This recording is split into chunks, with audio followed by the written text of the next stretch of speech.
வணக்கம். நம்ம இன்றைக்கி வந்து கருவேப்பிலை சட்னி எப்படி செய்கிறதுன்னு பார்க்கலாம். நான் அதுக்கு வந்து ஒரு பேனில் 2 டேபிள் ஸ்பூன் எண்ணெய் ஊற்றி காஞ்சோன்னு கடுகு, உளுத்தம்பருப்பு, 1 டேபிள் ஸ்பூன் கடலைப்பருப்பு, ஒரு கைப்பிடி அளவு நிலக்கடலை எல்லாம் சேர்த்து நல்லா வறுத்துக்கலாம்.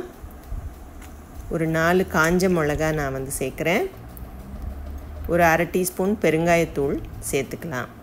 ஒரு சின்ன துண்டு இஞ்சியும் சேர்த்து வதக்கிக்கணும். கட் பண்ணி வச்ச 2 பெரிய வெங்காயத்தை இந்த நேரத்தில் மிக்ஸ் பண்ணிவிட்டு இந்த சட்னிக்கு தேவையான உப்பையும் சேர்த்து வதக்கிக்கணும்.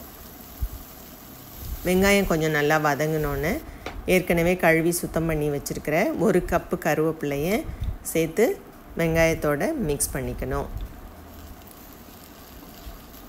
கருவேப்பிலை போட்டதுக்கப்புறமா ரொம்ப நேரம் வதக்கணுங்கிறது கிடையாது.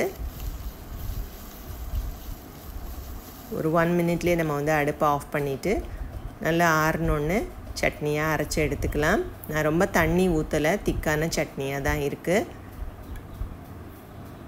சுவையான இந்த சட்னி வந்து இட்லி, தோசைக்கு ரொம்ப சுவையாக இருக்கும். நீங்களும் உங்கள் வீட்டில் செய்து பார்த்துட்டு எப்படி இருக்குன்னு உங்கள் கமெண்ட்ஸை எனக்கு சொல்லுங்கள். இந்த வீடியோ பிடிச்சிருந்தால் லைக் பண்ணுங்கள், ஷேர் பண்ணுங்கள், என்னோடய சேனலை சப்ஸ்கிரைப் பண்ணிக்கோங்க. தேங்க்யூ.